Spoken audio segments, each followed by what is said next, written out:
In 2017, we had an idea. Bring together music podcasts, fans, artists, and vendors to celebrate all things rock. And we did. Again, and again, and again, and again. In 2025, the tradition continues in Nashville. Join us April 11th through the 13th, 2025 for ROCKNPOD Weekend. Full details, tickets, VIP, and podcast registration available now at NashvilleRockNPodExpo.com.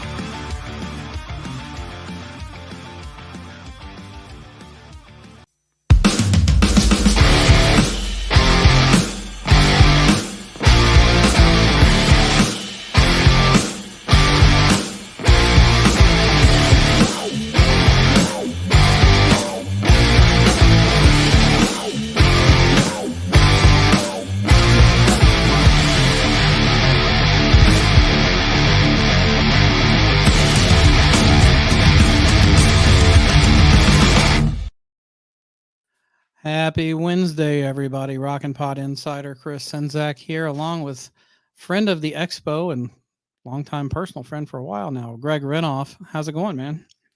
Hey, thanks for having me.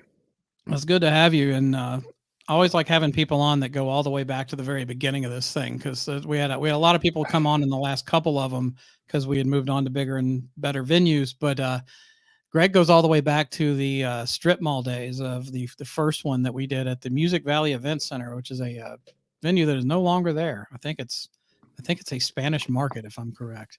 I think that's what it's been turned into.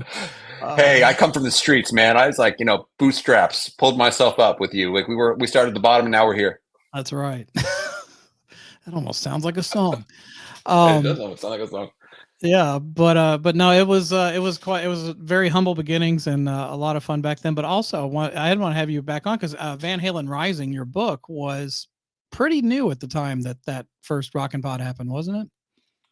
Yeah, I think it had come out maybe definitely less than a year before. I think that was the summer after it came out. It came out in October 2015. And I think that was 2016 was the first one, I'm pretty sure. 2017 was the first one. 2017. Okay, so maybe it had been out for about a year or so, a little bit more than a year. But I had a great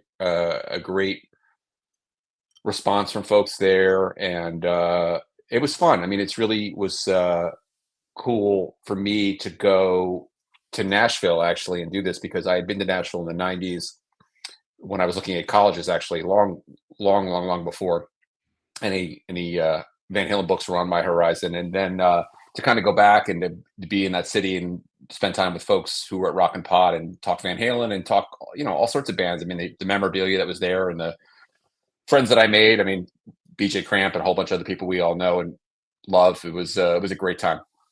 Yeah, speaking of that, I dug up some stuff from back in the day, going back to the first year. I found this was your guest announcement for the first year that I had put together.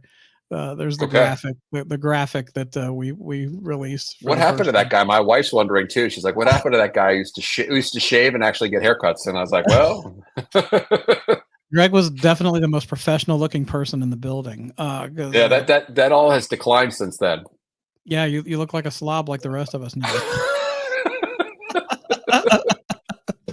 And then I just used the same photo for year two. That was it's great. It was like and then you guys had like baseball card style handouts. It was cool. Yeah, I gave them to my mom and a few other people, and yeah, my mom was very impressed. She was like, "Oh, look at you made it." Damn right, Mom. I've made it. Yeah, I think I want to try to do that again next year if possible, because it was a kind of a pain in the ass to get those cut up and everything, but right. But it was cool. I remember Ron Keel. They were cool. Taken aback by it because I based them off of the old Rockstar cards from the 80s. Hey, they were cool. And then that same year, the second year, there's signing table. Pinch myself.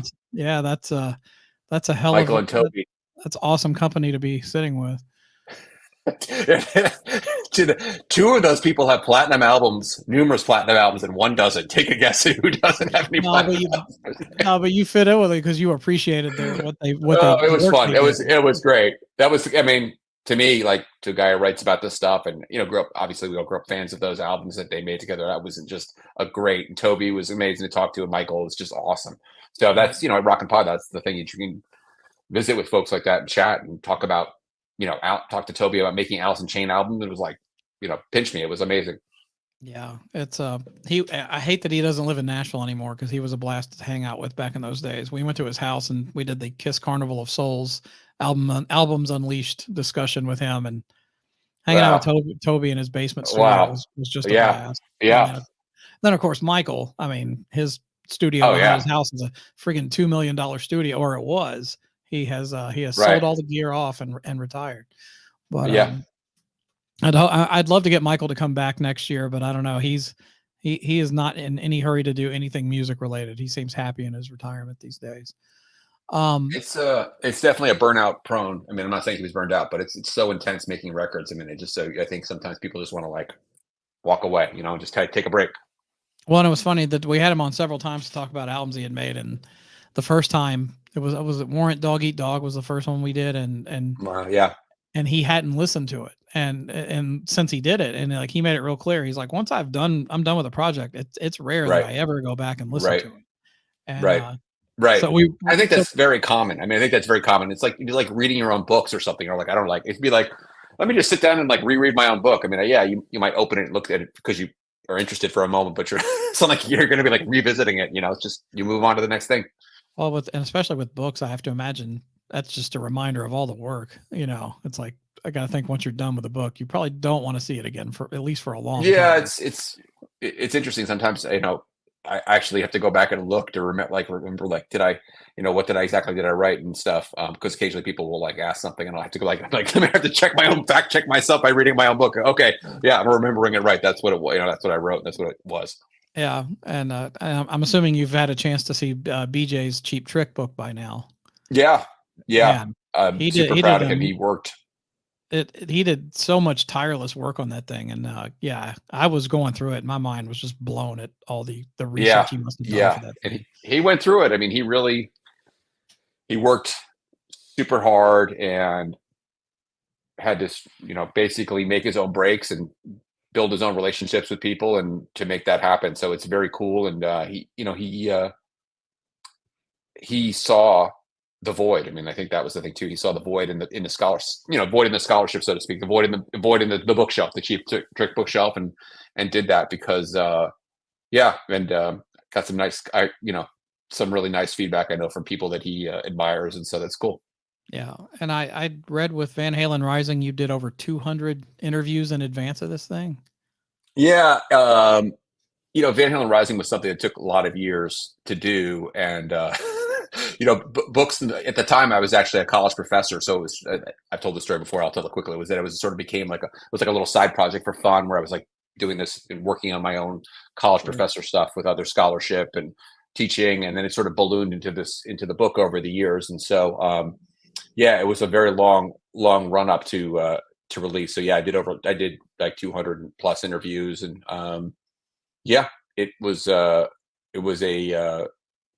sort of a Moby Dick situation where you're just like after that white whale, I just really wanted to do it and really became more and more determined to kind of tell the story of the band's beginnings. I think the same way that BJ did with his book, the same thing where you just sort of get locked in on something and you're like, if I don't do it, no one else is going to do it, which is probably was definitely with his book. I mean, I think the same thing goes. It's like no one was going to be like, no, it sounds like a really good, idea for like making a lot of money, is to do a book on the beginnings of Cheap Trick. It's just a lot of times those projects that have passion to, really have the passion behind them have to make their own case to people. After the fact, you're like, the book was successful. What a great idea. But if you present it to people and you're like, let's talk about the time in Cheap Trick when they weren't famous, and people are going to be like, yeah, no, I'm not going to give you a book deal for that. Or no, I'm not going to back that idea. Or like, that sounds like a bad idea. And then it comes out and they're like, amazing book, So I think that's where he was really like that too, where I think a lot of people up front were kind of like, whoa,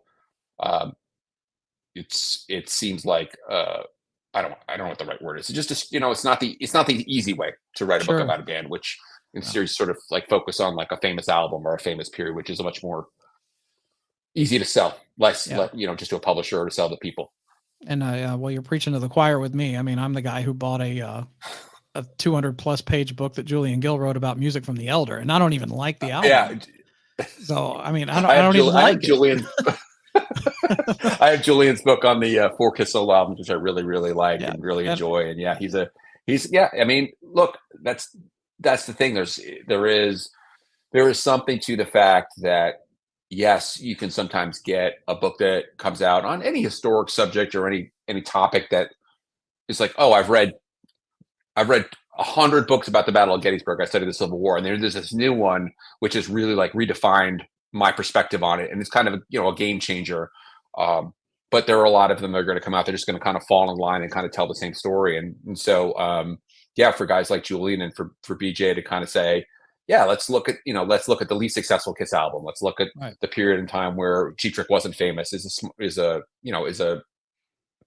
smart because it stands out in the market in some place. But I think before it comes out, people are kind of like, really, really, okay, Yeah. But Kiss fans love to talk about the Elder. That's the thing. It's like Van Halen. Sure. It's like Van Halen 3 for Well, I Van was just Halen going to fans. ask, It's like people love to talk about Van Halen 3. Yeah. When is the book on Van Halen 3 going to come out? I can't wait for that one.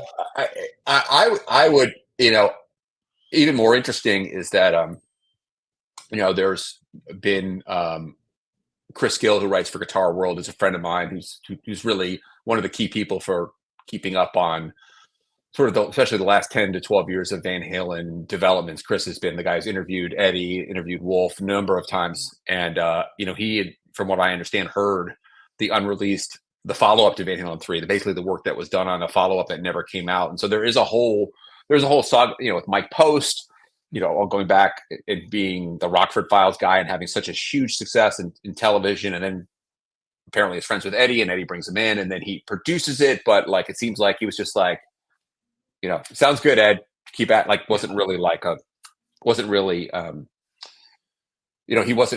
playing the role of sort of, I'm going to challenge your perspective on this. I don't think this is good enough, or you can rewrite this, or this part I don't like. He just sort of let things develop and sort of oversaw Ed's passions in that. Yeah. So yeah, there's a huge story to tell about that. I would love to see a book, but people have, the other thing is too, with something like that, with my book on Van Halen, I was talking to people who were, for the most part, not famous, who were like, oh yeah, I hired Van Halen to play in my backyard, like Jeff Spicoli type people, like literally, like that was the type of people I talked to. And there were some people who were, had gone on to have careers, and obviously Michael Anthony and Ted Templeman and so people like that. For the most part, it was mostly local promoters, bar owners, fans, friends, guys they grew up with.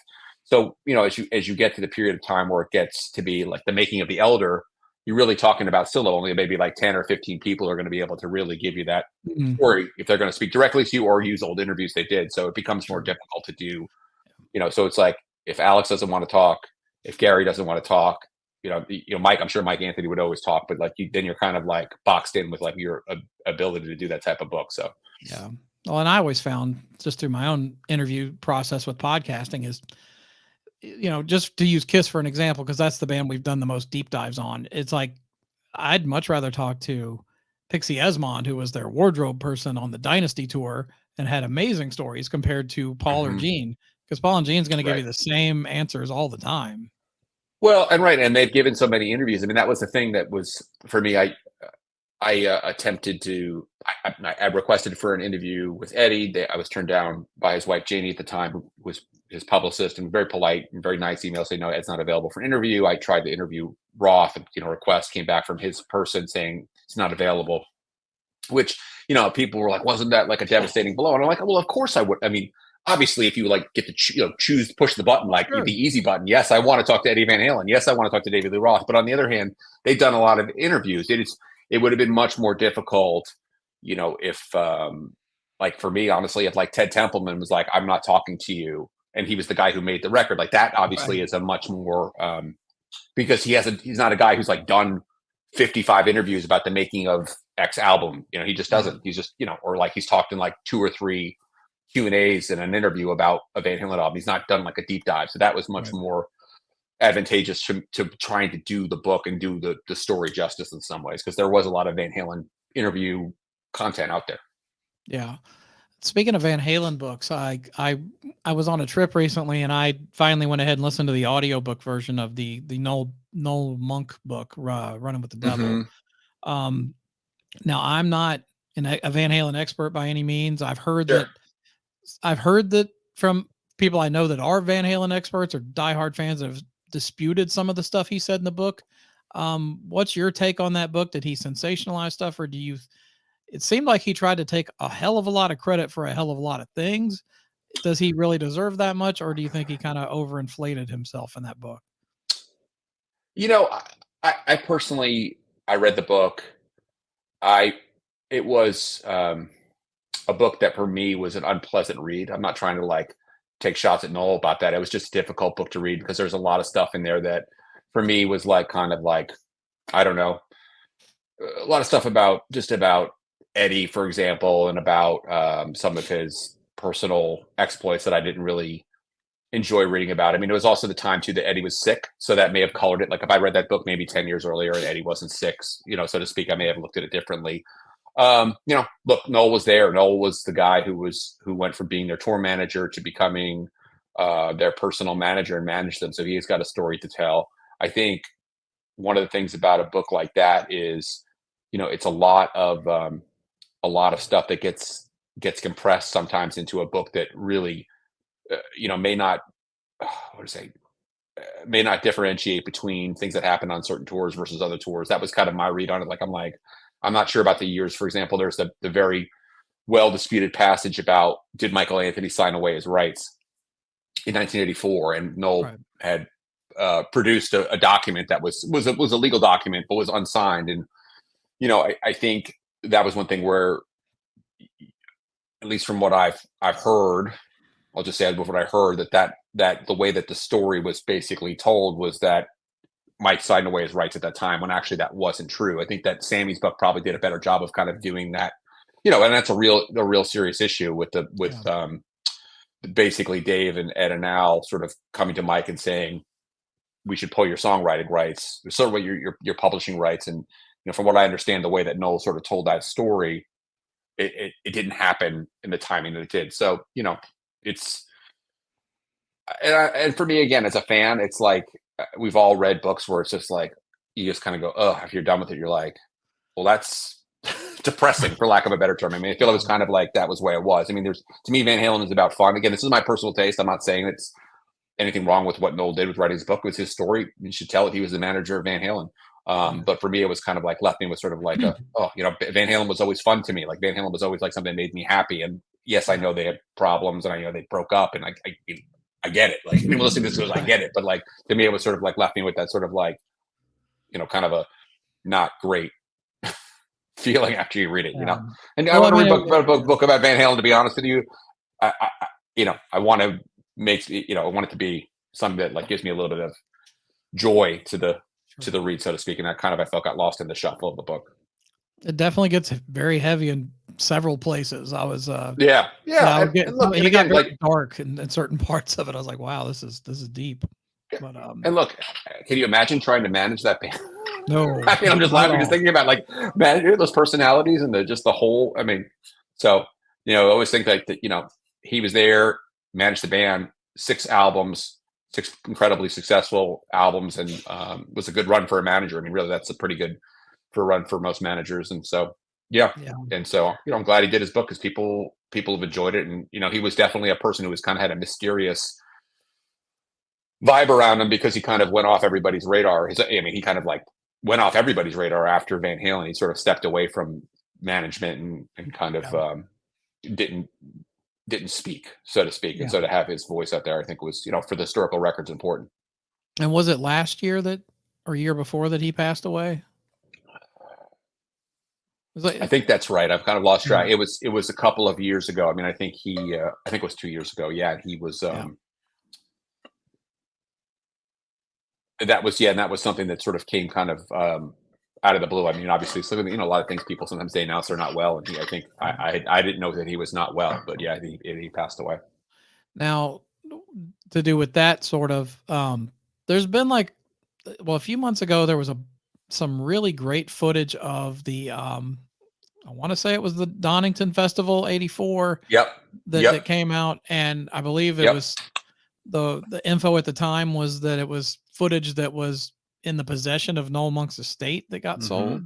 And then I think I heard that it was a person that is well known amongst Kiss fans, and especially those that collect video, that it was that same person that obtained this material, and that supposedly there's a treasure trove of Van Halen stuff that either has been leaked or is going to be leaked. I don't know. What do you know about that situation, and is there a bunch more that's coming?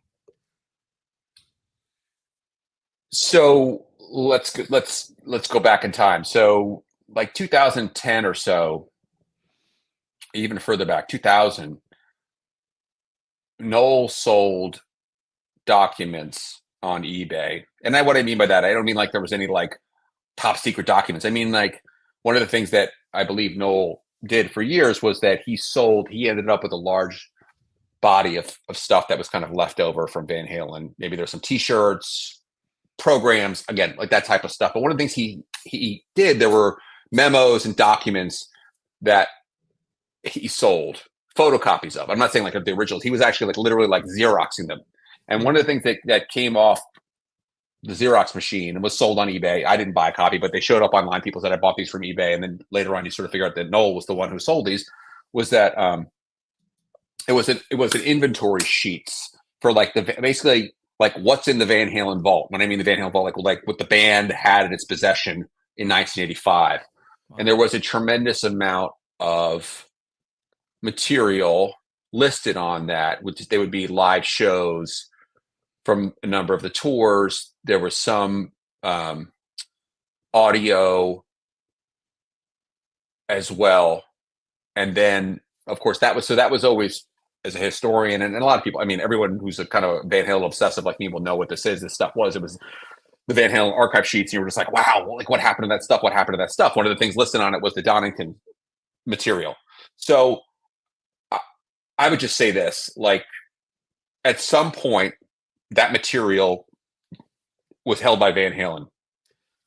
Noel gets fired. The band splits up, right? They go with Sammy. And there was a whole body of David Lee Roth related video footage. And I'm sure Kiss had a similar type of like, again, like, oh, sure. Is it shells? It's in a storage, in a video audio storage facility. You pay money. It's stored in climate controlled, wherever it is. And so that material, which was listed on his archive sheets, existed at one time. This Donington footage shows up. It was amazing. I mean, it's absolutely amazing. It was around for a while. And of course, like anything like that, it can be taken off of YouTube, but people have copies of it. They grabbed whatever, and whatever it is, it is. It was for me a kind of a holy grail thing because Kiss fans, I don't so this is probably a Kiss related podcast, so I want to say this carefully. Kiss fans are very blessed. I don't want to say they're spoiled. Well, there's not very a lot of Kiss fans. We're blessed. Spoiled. Yeah, or yeah. Yes, but you're blessed, right? By a ton of like, again, I know that the Kissologies, people say that they didn't use the best quality material and whatnot. I get it. Sure. But like Van Halen's never put out like a Van Halen archive DVD set where like, even like the videos for the longest time, like the best quality videos like years would be like on YouTube. Like there really were like that were like the best quality videos were on YouTube were like VCR, like people's VCR copies. And eventually Van Halen, and they like upgrade. They were like they were recordings of MTV videos, right? And instead of being like actual like copies. So to have something like that surface, to have up close shots of Eddie and David Lee Roth, and to have the whole, especially with the Donington stage was so interesting too, because it was a relatively scaled down compared to the regular 1984 tour stage. So what was kind of cool about it, it was just really one camera that shot this footage, but the stage itself was obviously it was a big stage, the festival stage. It was not like as big as the 1984 stage. So having that one camera, you got a lot more, I think, close shots of the guys as they would come up to that camera. And it's less than a month from their last concert with Roth, which was in September. Wow. It's August 18th, 1984. So it's just like weeks before the end of the 1984 tour. And that would be like, that's the end of their first run with Roth. So is there more stuff going to come out? I mean, I don't know. I think one thing that for me as a fan is kind of you become sort of jaded to the whole thing where you just say like the band is never going to put anything out. Now again, meaning, but Alex is alive and well doing his thing. He could, suddenly you get an announcement in like 6 weeks going, there's a Van Halen documentary coming out, or we're going to put out this other footage or whatever. I don't know what the disposition of that stuff and what the band's plan is, but I would dare say there are other bands that would probably take a more aggressive stance and say, we want to monetize this stuff wherever it is. We're going to monetize it. And that the thing to me that's, I don't want to overstate the case. That's unfortunate is that whatever quality that was, it was incredible quality. I'm sure that Donington footage, if it had been sort of run through the sort of Rhino Van Halen machine, it could have been, put together just like they just put out the Dallas Free concert as the bonus footage, so to speak, to go with the re-release of the For Unlawful Carnal Knowledge album. And it's high def, incredible, right? People are like, oh, it's great. You can hear Eddie make mistakes. You hear, it's a real live show is what we all want as fans. Like we don't really want, Kiss Live. We've got that. It's really cool to have like a real raw, unedited real show. And so to have something like the Donington show, it's unfortunate that didn't get sort of the same sort of treatment, right? To sort of have that. Maybe it will, maybe it won't. But yeah, things pop up from now and then, and it's always cool to see that. And that especially was incredible because it kind of gives people a sense too of like that the magic, even if the guys hated each other at the time. Yeah, the magic of what made Van Halen great. And that's what I think as a fan of a band, you want to be able to say to somebody like, look at this, like it was 40 years ago or whatever, but check this out. This is why I love this band, because of the stuff Roth would do and the stuff that Ed would do and Alex and Mike and what that magic together that was really, the records are one way to tell people and show people that, but to really show them the footage and to kind of see what Roth was doing on stage and how he was able to have the audience in the palm of his hand and how Eddie was so just absolutely awe-inspiring as a guitar player at that time was, there's no price on that value to kind of showing people the magic of Van Halen. Yeah. And so another thing that recently leaked I wanted to mention was them playing Van Halen playing Pasadena High School, I guess in the gym in 1974. The auditorium in 1974. And the whole show is now on YouTube. You can go listen to it right now. And I found the set list for it, and this is interesting. So it's got a song called I'm With the Wind and written by Mark Stone. So this is, and you told me in a private message that this was the day they met Michael Anthony because he was in the other band that was playing this thing, right? Correct. Yeah. So the story goes that Mike Anthony had sort of encountered those guys. He had seen Mike Anthony was from Arcadia, California. Van Halen, the brothers, Mark Stone and Dave were from Pasadena. Van Halen actually played, Mammoth, the predecessor band to Van Halen, actually played like a homecoming at Arcadia. And Mike Anthony was there and saw that and was like, wow, these guys are really good. This kid, guitar player, is really good. Mike was a kid too, obviously, but he like this guitar player is really good. Fast forward a couple of years later, they're going to Pasadena City College. Mike said that he would see kind of like it was like the musician thing, like they kind of all knew who each other. Like, hey, he didn't really know those guys, but he was like, hey, they sang hello. And then so this show happens at Pasadena High School in 1974. This tape that just came out. In May 74, it was Van Halen, and the band that was opening was called Snake. It was a power trio fronted by Michael Anthony, who sang and played bass. They played like ZZ Top, some stuff like that, basically like early like Beck Bogert, Appice kind of boogie rock type of stuff. And Van Halen's PA blew up that night at this show, and so they went and they asked Mike, "Hey, can we borrow your PA?" And he said, "Hey, no problem." And so after that, they had trouble with their bass player, Mark Stone, who, as you mentioned, wrote this opening song for this. And Mark was a very good bass player. Mark was a nice guy, but had gotten to a place where things were kind of spiraling from him a little bit personally. And he just really wasn't able to kind of keep up with the band. And they asked him to leave, which is I knew Mark pretty well. And that was obviously a hard thing to live with for the rest of your life. But nonetheless, this is the night that Mike Anthony helps those guys out. And this show, right, that just came out isn't just an audience recording. It's not, any sort of like incredible sounding thing, but to hear them do, to me, it lets, as a fan, to sit down and listen to this, and I'd encourage people to listen to it, is to kind of hear that transitional period between when the brothers really were almost like they were like a prog metal band. I mean, they were like, they did like Captain Beyond, they did Black Sabbath, they did this really heavy Cream, Cactus. So they really wanted to be like a really heavy kind of dark, early heavy metal band. And Roth comes along and is like, well, she should start doing pop songs. And you can kind of hear that with like Simple Rhyme, for example, with the harmonies, right? Where Roth starts to get into do harmonies. So this is a really, really important transition period for that, where they do this Captain Beyond, which you guys haven't heard that music. It's like, it's very lots of off-tempo stuff, very heavy, weird riffs, kind of atonal at times. It's a very cool music from the time, from a band that never really got huge and was kind of a cult favorite, to then the stuff that, as I said, they're sort of writing some originals in Whiskey Home, Believe Me, but also you can also hear Eddie do a very early version of Eruption as well. And the thing about cool about this tape too is that when you hear this, you're like, okay, it's 1974. He's like, could do my math really quick. He's like 19 or 20 years old, and it's like he's fucking amazing. I mean, it's just. Again, he's not doing the two-handed tapping. It's not the same sort of Eddie Van Halen style that we're used to. But not to hear a kid like that you can hear like this guy is really special. Yeah. Well, I personally and I don't know if he was an influence, but to me, I heard a Richie Blackmore influence on his 100%.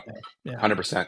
And that's the thing that's interesting too. Like Eddie, this is a very, I think, point worth mulling over, is that Eddie always talked about Clapton. Like Clapton was his hero, right? It was always like, my guy was Clapton. And I get that. That was like his number one guy. But when you would listen to him play, you'd hear Iommi and Blackmore and Beck. And he didn't he did not cop to those guys ever. If you asked him, do you like Blackmore? And he'd say, oh yeah, I like Blackmore. But he's like, Clapton's my guy. And so, I always thought he played a lot more like Blackmore than he played like Clapton in terms of the overall tonality of how he played. There's that kind of there's that classical element, which, that comes from his dad, of course, but it's like, I guess you mix the classical influence with the Clapton and you get Blackmore kind of. So, I mean, Blackmore was probably influenced by Clapton for all we know. So, I mean, I'm sure they influenced each other, but no, this is just it. If you haven't listened to it, go on YouTube and look this up, because it's not, as Greg said, it's not the greatest sound quality, but just for the historical value of it, it's fascinating to listen to. It really is. I just wish there was video of this, because that would have been amazing. Oh yeah, I mean they do.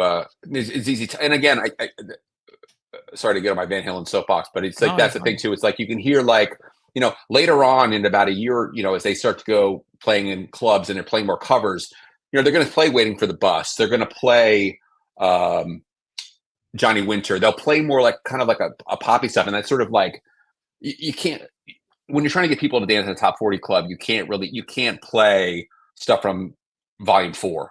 You can't play Captain Beyond. You can't dance to Captain Beyond. So all that stuff sort of gets, it gets kind of part of the Van Halen mix, but it moves further and further away until you get to 1978, of course, when they have like I tried to argue in the book, like basically like the blueprint for heavy metal in terms of the singer with the great screams and the kind of the obviously you hear him, he's like, oh yeah, it's like a heavy rock, hard rock singing voice. The guitar player who's like a very heavy metal-esque guitar player with these pop songs. It's not really like, it's not heavy metal, so to speak. It's, as Roth called it, big rock, but you can kind of hear how like all that kind of got it. The great riffs, like let's keep the great riffs, but we're going to have these incredible harmonies and melodies from our pop chops, basically. Well, I think that's the brilliance of David Lee Roth and what he brought to the band, because he transformed them into a band that they were already cool enough with the guys, but now the women were interested because the songs were 100%. They were catchy. 100%. He would just say, basically you can't dance to Spoonful, like by Cream. You can't like do a 25-minute version of Spoonful by Cream and expect people to dance in a club. And he sort of got those guys to. Because if they had been I think if they had been, I mean, who knows, without Roth, but with their druthers, they were like, Grand Funk, Black Sabbath, Cream, Cactus. These are that were the things that kind of Mountain. Those were they loved that stuff, and they still did some of that stuff after Roth joined. They obviously did, but like Roth sort of like pushed them along the way to get more commercial. Yeah. I'd be remiss if I didn't ask you this, because of my Friends in Cobras and Fire podcast, because this is a person that they're preoccupied with that is, well, tangentially tied to Van Halen. Mm-hmm. What do you think of the lost Mitch Malloy era of Van Halen? What do I think about the Mitch Malloy era of Van Halen? I think all 5 minutes of it. I think it's a unusual chapter. I think there's something interesting about the fact that the brothers auditioned somebody and said, "You're in the band," and then basically backed away from it. I think the brothers were oftentimes not as calculating about some things. I think they just went on like, kind of like they're musicians, right? I think it was like, this feels great. Look, they did the same thing with Sammy, right? The thing about Mitch Malloy and Sammy obviously had a much bigger discography and a much longer track record as a performer and a singer. He had played stadiums, he had done Montrose, he had, hits as a solo artist before he ever walked into 5150. But they brought him in and they were like, "You're the guy." Like, they didn't like go, "We'll get back to you," and have like a band meeting and like sit down and hash it out. They were basically like invited him to join the band after like an hour of jamming. So it's not that odd if you think about that. They had a great jam with Mitch Malloy and said, "You can join Van Halen," and then to have him back away. I think that obviously, no offense to Mitch, but Mitch doesn't have the same case to being, like the ability to kind of tour on and play Van Halen songs as Sammy does. I mean, so that's the kind of thing that kind of always struck me as kind of left. Yeah. Kind of like looking at it a little askance, is that like I'm not sure like a Van Halen tribute from Mitch Malloy is what the world needs. Oh, well, yeah, that's true. But according to him, I think it was like because he thought they told him he was in, and then he's sitting at home and he sees them show up with Dave on the VMAs, and he's like, "What the hell's going on?" And it bothered him so much that he sent in a resignation letter. So he quit the band like the day after he got hired, apparently. Good for him. Yeah, exactly. Be like, I find it you can't fire me. I quit. Exactly. Exactly. Yeah. I mean, yeah. Yeah. I remember Mitch from like the kind of the latter days of of MTV, like Anything and All that stuff. It's a great song. Mitch has got a great voice. And was guy. very definitely could have been a guy who could have done justice to the different eras of Van Halen. I think so. I think his voice fit it better than Gary's did. Yeah, I think for Gary, the situation was that, to be perfectly frank, from what I understand, like that Eddie produced his vocals, and that probably wasn't, maybe that wasn't the right guy to produce his vocals. Like, was getting them to sing in a way that kind of, to me, it didn't really, what would I say, showcase Gary's abilities in the best sort of way as a singer. And I mean that as the greatest compliment to Gary, because I had all these Stream records. I have them. I listen to them still to this day. And I just think it was like, there was like sort of a tonality that, and a something that Eddie wanted, I think, probably, in how he had Gary sing, which, I don't know. I don't even know if Ed ever heard the albums, meaning your Stream albums. If someone sat him down and said, "You should listen to these from front to back," maybe he would have approached the songwriting differently. I've never talked to Gary about that, and I don't think Gary has ever been like expressly come out and said that. He's been very respectful and very. I admire him. He's like never really been a guy who's going to sit down and like kind of try to capitalize on that, or sort of tell stuff that basically was like, he was like, did the band kind of respects the band as an entity, right? To say like, that was then, this is now, I've kind of moved on. But I suspect that was part of it, that Ed wanted to hear him sing a certain way. And I'm not sure that did, listening back, I just don't think it really, I think there could have been different ways to approach the vocals that may have been better for the songs. I mean, honestly. I heard somebody like took the tapes and chopped it up, took parts out. And like redid the record, but I haven't listened to it yet. Recently that happened. Yeah, they said that. Yeah. It's interesting, even Without You, which is, I think, I guess people would debate it, but I think it's the most commercial and the most accessible song on the record. I think that's a fair statement. Even when I'm listening to it, I'm going, the solo, it's a great solo, but it's too long. Like, it's too long. And like, it's just, there's some things right there where you just, I think an extra set of ears might have really done that a lot of good. Some people can produce themselves, right? Prince can produce himself and like you're like, holy shit, this is like this is the best song, like arguably the best pop song ever written, right? And there's other people who really don't. I look, when I write, it's not like I like write and go, I'm done, and just send it in. I like have my, I have someone read it and go, what do you think? Or like, oh, like, this doesn't make sense, or you should think, are you sure that you want these two paragraphs to be like, maybe you should move this. There's, having an outside perspective on something is obviously very valuable. Not everybody needs it.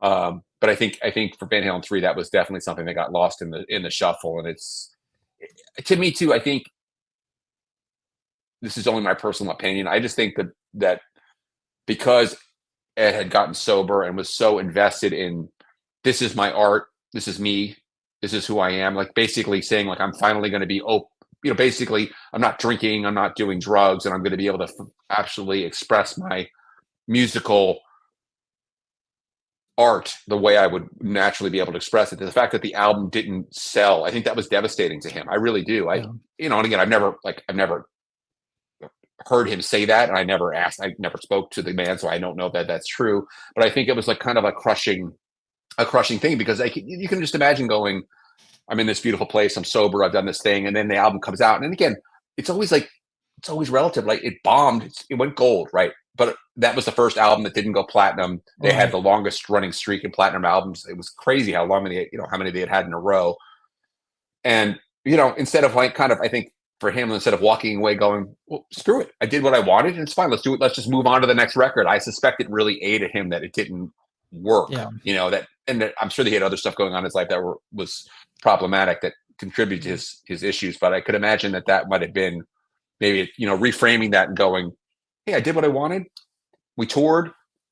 Yeah. We toured in Australia. We went all over the world. We toured. Again, we'll just do a different Van Halen record next time. Try something different again, and just to kind of move on. I think it probably sat with him, because it seemed like after that was obviously how we eventually got to 2004, which was a disaster.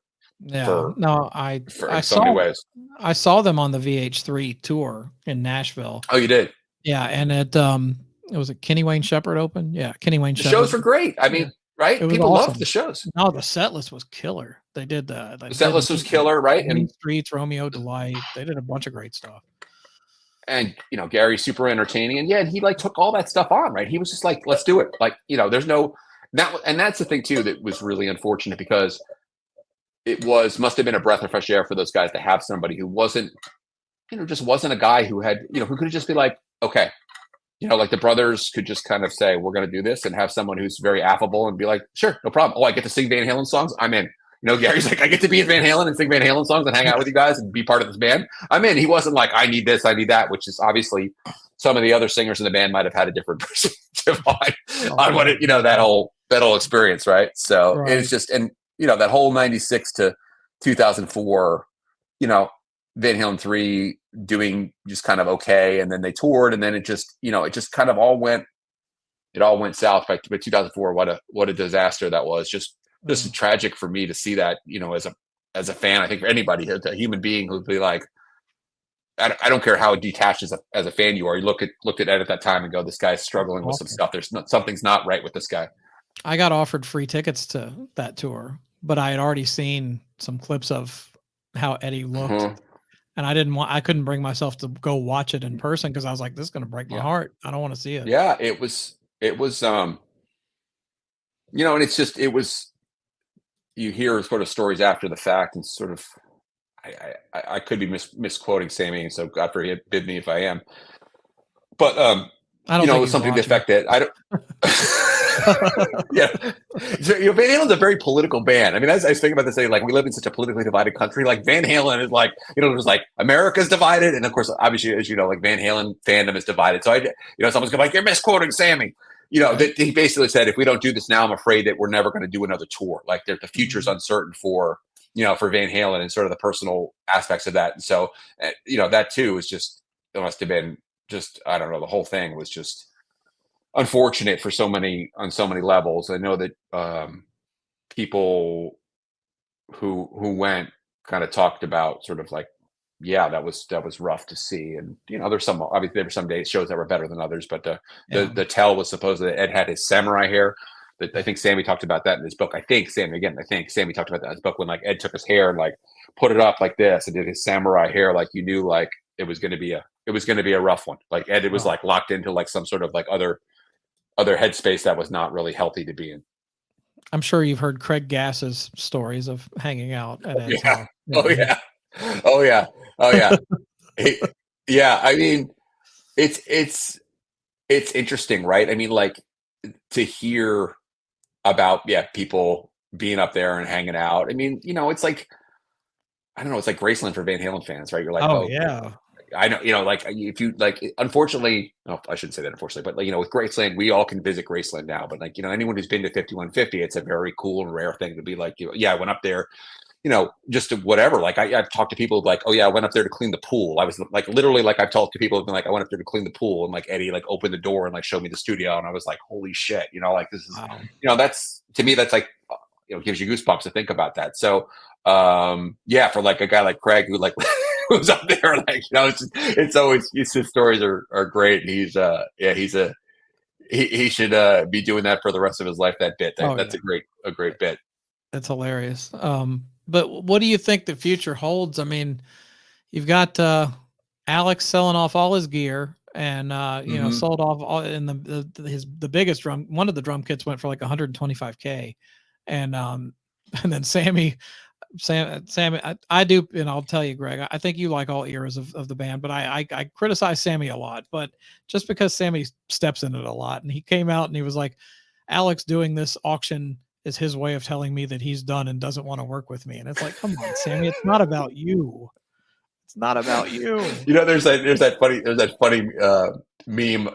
We were talking about X or Twitter before. Like you see sometimes, we're like, let's, like it's like some kid pointing at the mirror and goes, "Go out there and make this all about yourself." It's like, exactly. It's like, yeah, I don't think that was why Alex sold his stuff.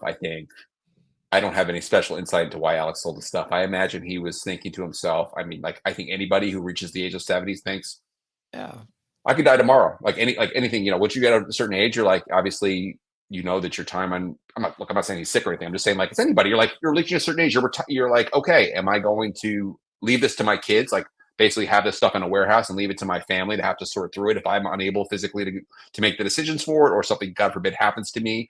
No, I mean, it's a responsible thing. And look, I'm not happy he sold his stuff, but I don't think he was like, I know what I'm going to do. I'm going to send a message to Sammy and sell my stuff. No, I think he's probably like, look, I don't see. And can we talk about the other thing too? I mean, if Alex decides he wants to play drums, and like, I hope one day that Alex will go out and play. I mean, like, go out and play like jazz or something like that one day. I mean, I would like probably have tears streaming down my face if he went out and played like jazz music like his dad did or something on stage, like very like, like do something like that. Yeah. He could buy another drum kit and do it. It's not like he sold like the only drums in the world. I mean, look, I'm not, right. You know what I'm saying? Like, yeah, like what, like you're not going to pull out the OU 812. Yeah, he doesn't need his 1984 drum set. He's not going to use that for anything. So it's, right. And he made himself some money, and he also gave some to charity. His wife, he and his wife are active in therapeutic riding, and that's something I've done a lot of horseback riding in my life, and that's definitely for like people with special needs and for people who have physical ailments. That's a really amazing thing to be able to get someone on a horse to give them a feeling of empowerment. And so all credit to them to doing that. And again, of course, we all as fans have that moment of sort of like, oh yeah, we're all getting older. It's like it's over. And Van Halen, look, Wolfgang has said it numerous times, and I think he's been the guy who's kind of led the charge for basically like, it's time for tough talk. Van Halen's over. He's not saying that to be like unkind. He's just being like honest. No, he's like, he's being look, real. we're not going to like, no one's putting Van Halen back together. Like there's not going to be like a Van Halen. He's like, basically, I think saying my uncle doesn't want to do it. My dad's not here. I'm not going to sign on to that because that's not what I want to do and not what my dad would want me to do and not what I feel comfortable doing. And so it's time to move on to other stuff. And I think that's a perfectly, like with Zeppelin stuff, right? They did that. Well, I think I'll be interested to see what Alex's book has to offer about the relationship with him and Eddie. I'm sure it's going to be pretty revealing. I can't see Alex putting a book out and not really going all the way with trying to be thorough about it. So I'm excited for that. And then, but I do wonder with Wolfie is because obviously he's going to inherit the vault. So is he going to be a protector of it and not let the fans have it? Or is he going to decide, well, maybe the fans should have it? Because honestly, I think the Alex Van Halen auction is a good sign because I think that's Alex's way of saying, I've used all this stuff. The fans deserve to have an opportunity to own it. Right. And I hope that starts going, the same mindset goes to maybe the vault. Right. Yeah. I think You know, my general take on Wolf's approach has been he wants to focus on his own career, Sure. get through sort of like where and then be able to turn back to that. I don't think he's ever said like we're never putting it out. Like I'm not saying you're saying that, but I've never heard him say like we're not putting anything out. I think he's just going to say it's not coming anytime soon. Which and I think you'll understand what I'm saying. And I'm sure a lot of people will too. It's like the guy has been very open about the incredible loss that he suffered from the relationship he Sure. had with his father. We've all, I've lost my father. Other people who I know have lost parents and siblings, and like those things can, especially when you're close with somebody, it can really. Any parent is hard, but like especially close, like he was with his dad. I mean, look, he worked with his dad. I mean, that's the thing too. It's like my dad passed away. He lived across the country. I talked to him on the phone a couple times a week. I'd go see him a few times a year, but I wasn't like with him every day. It's a much harder, heavier, I think, just for anybody. If you're in the Sure. house with the person, living, basically like on a tour bus with them, making music, doing this thing. So I think for him too, to be able to sort of continue to get to a place where he's like, okay, I'm ready to kind of like open up all that stuff. And Right. look, it's going to be hard. I mean, it'll be hard for anybody to be able to look like, oh Yeah. shit, my dad talked to me about this. Now I get to hear this song that he told me about. I didn't know what it was. Now I hear it. It's going to be Yeah. I suspect, a heavy thing. And Well, yeah. And and that, to compare it to myself, when I lost my dad, he died at 50, back in 97. wow, And part of growing up and part of my bonding with my dad was watching sports, especially watching the Atlanta Braves games on TBS, because no yeah, matter where he was a salesman, but no matter where we lived, we could watch the Braves. So oh yeah, I latched onto the Braves mostly for him because it was who he grew up with. But for a good solid 10 years after he died, I couldn't watch a Braves game just hmm because I get it. it would make me tear up. It's So emotional. Yeah, I that's totally got to get be it. part of That's that because you're for Wolf too, you know. sure, sure. And I think the there's a if you go on YouTube, there's an awful lot of Van Halen content on YouTube. I mean, Oh, and I don't mean just like the studio records. There's live shows. I mean, again, we all want the sort of like the awesome, like, oh, I get to open up this box and it's like this live show from this year from Van Halen. And this, for any band, we all fans like kind of like that, like, oh, I spent money and I got this incredible box and of stuff and these goodies and that the best possible quality. But it's as I said earlier, I think to the credit of, again, I don't know exactly there are some bands that police that stuff very aggressively, and like there's all these takedown notices and stuff. And for the most part, I mean, Van Halen's a little bit with that stuff. I mean, there's been stuff that's gone up that has been kind of taken down by, Oh yeah, but there's a lot. there was the drama with that documentary that came out last year about Van Halen. Yeah, and even I was just even think there was someone put up a really amazing Japanese Van Halen show from I think from 2015, if I'm remembering correctly. It might have been from 2016.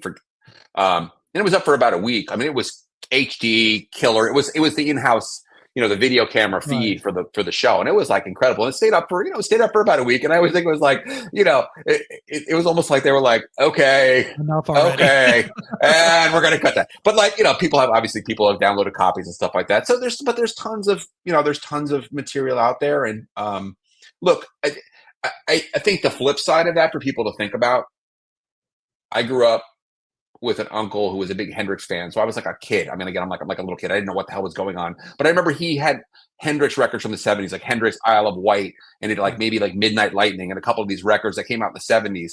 And anyone who this is a Hendrix fan will tell you that there was a real mixed bag because Warner Brothers had the rights to this, Reprise had the rights to it, and there was companies in Europe, and they just like put this stuff out, and a lot of it hasn't aged very well. And a lot of it got re-released years later in sort of ways that, kind of stripped off all the bad production things and things that were done. They were, you don't want somebody either just kind of go in there and anyone, artist passes away and immediately just start like scraping, like, oh, here, just put this out. And then, and then it's like, oh, this, 5 years later, you're like, oh, that kind of sucks. Like they should have put it out. I mean, obviously Wolf has said this, and I think anyone who's into music gets this, like the good stuff gets put out. It doesn't mean that like a B-side from your favorite band or an album outtake isn't good.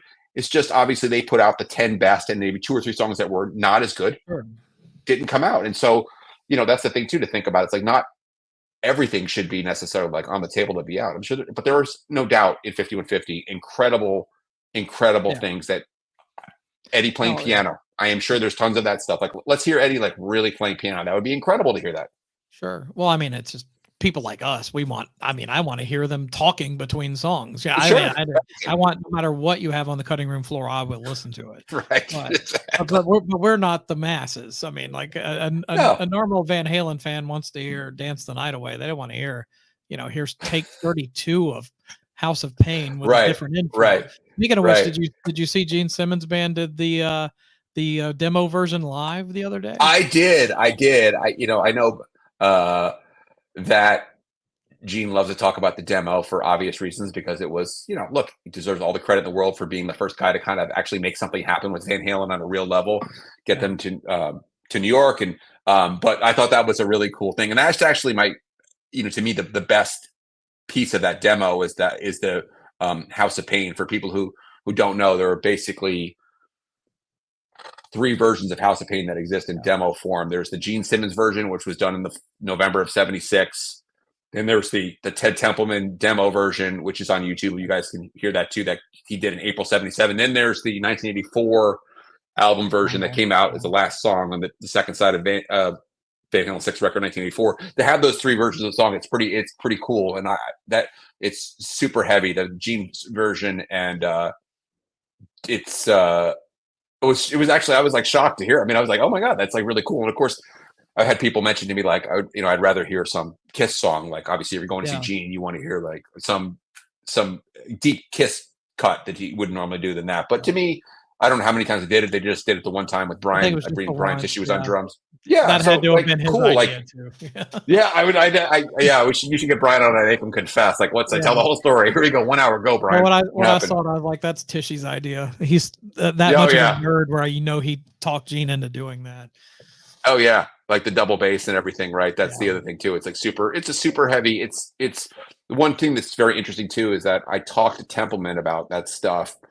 The Simmons stuff. He always gave Gene a lot of credit. And actually, one of the things he told me, which was super interesting, was he told me that he went to Kiss's audition for Warner Brothers. There was, and I think Gene's talked about this book, and it's people who are big Kiss fans will know, it was like 74-ish or something, maybe 73. And Ted was a staff producer. He was there with Don Ellis.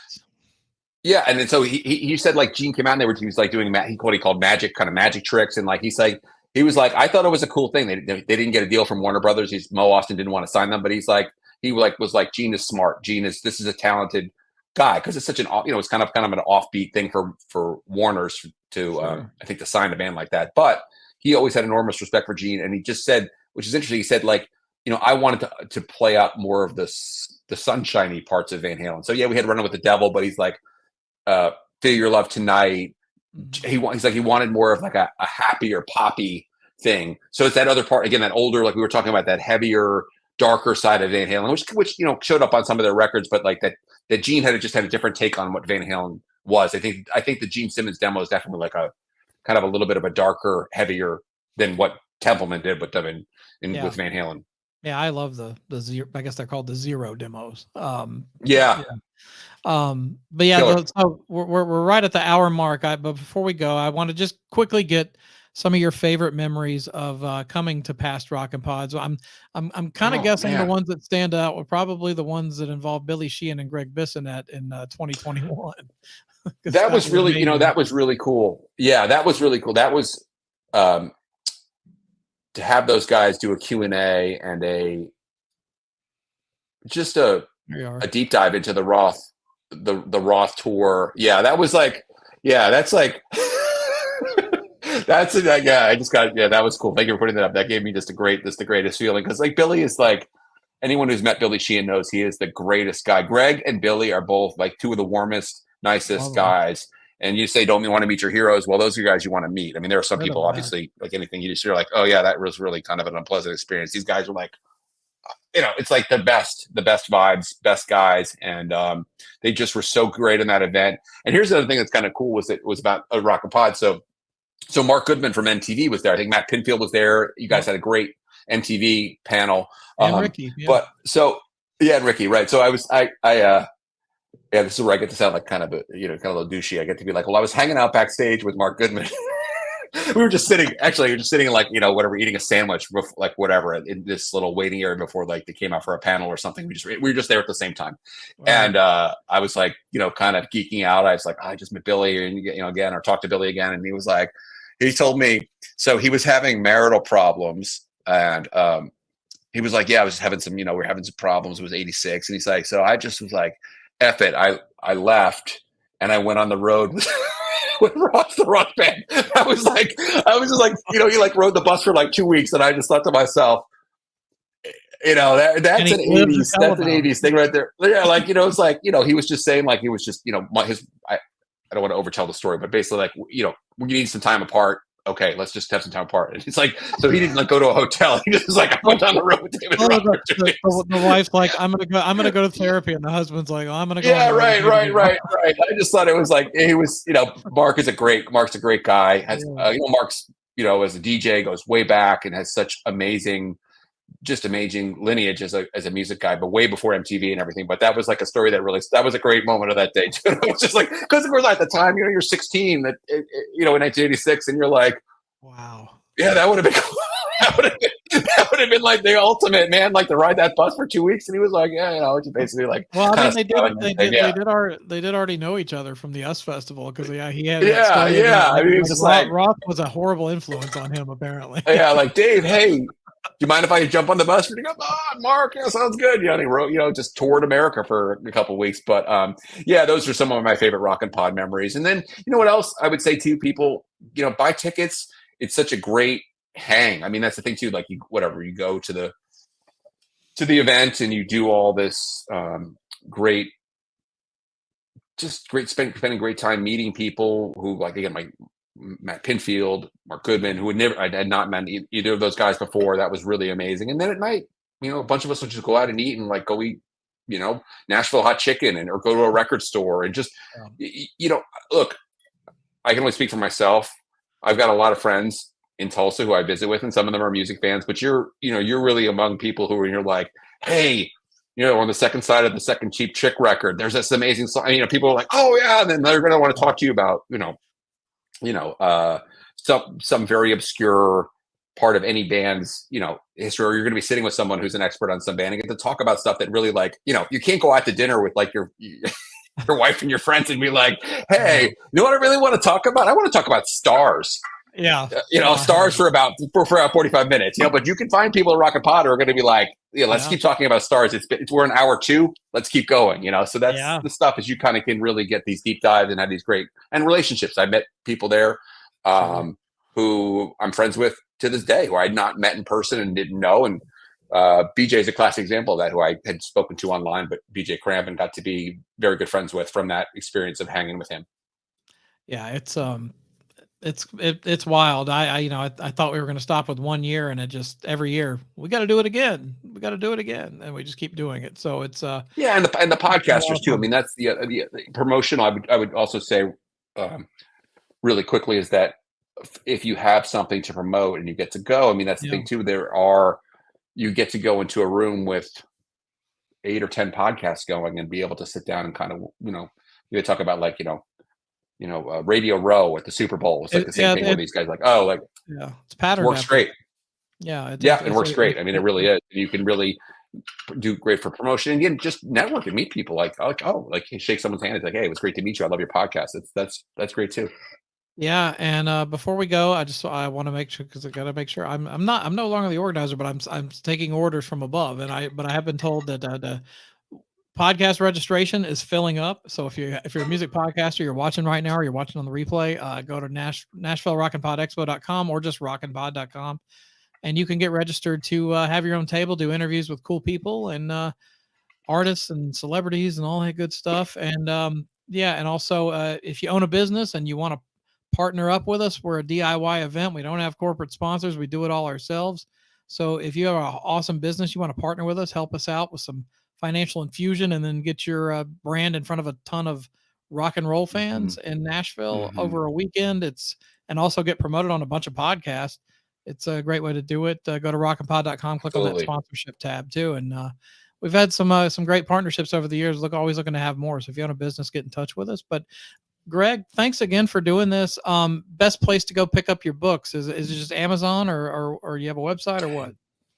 Yeah, I can personalize books through templemanbook.com. If you hop onto Twitter or X, and you can see the link is there, and I can personalize them through them. But yeah, Amazon or Barnes and Noble or whatever. And I'm always, people who occasionally will send me a book. Like, I have my own personal book. Can I send you a book? Sure. They mail me a book and pay for postage and return. I'm happy to sign books for people, their own personal books and stuff like that. But it's always great to talk to people about my books and, just in general about Van Halen or anything else. And I really appreciate you, Chris. I just want to make sure people know that, look, Chris was the guy who took this thing out of an idea and made it into a real thing. And Chris is the guy who's out there slogging it out every year, working his ass off to make this thing happen. And it's been, like I said to Chris, it's nice to see kind of Chris has kind of passed it to a new team, so to speak. And he's still involved, but he's sort of stepping back from being the main guy. And so he's going to go and he's going to enjoy it this year. I know, in a different sort of way, without having to worry whether the roof's going to fall in or something.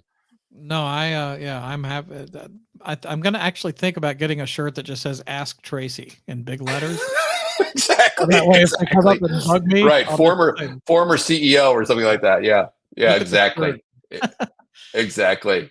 But thanks again for doing this. And on the way out, I'm going to do a memory from back in 2019. This was when we had the Rock and Roll Residency doing "Ain't Talking About Love" with special guest vocals from Nicholas Sweet. And we'll see you next time, guys. You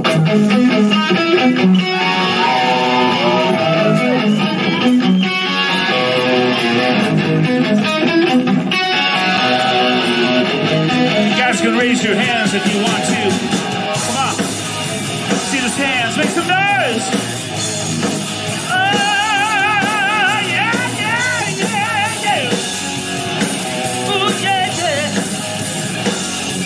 I heard the news lately all about you to see. Yeah, you may have all you want, baby. Well, I got something you need. Oh, yeah. Ain't talking about love. My love is right to the core. Ain't talking about love. Just like I told you before. You know you'll see my good looking out on the streets again. Oh, yeah, you think you're really cooking, baby. You better find yourself a friend.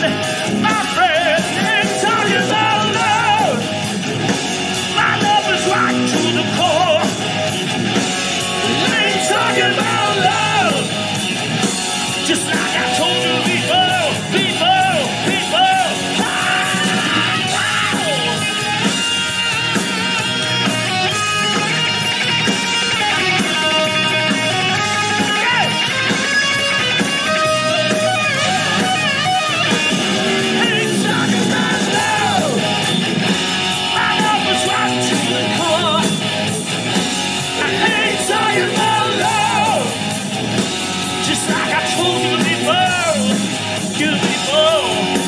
To the edge and fast to look down. You know I lost a lot of friends there, baby. Ain't got no time to mess around.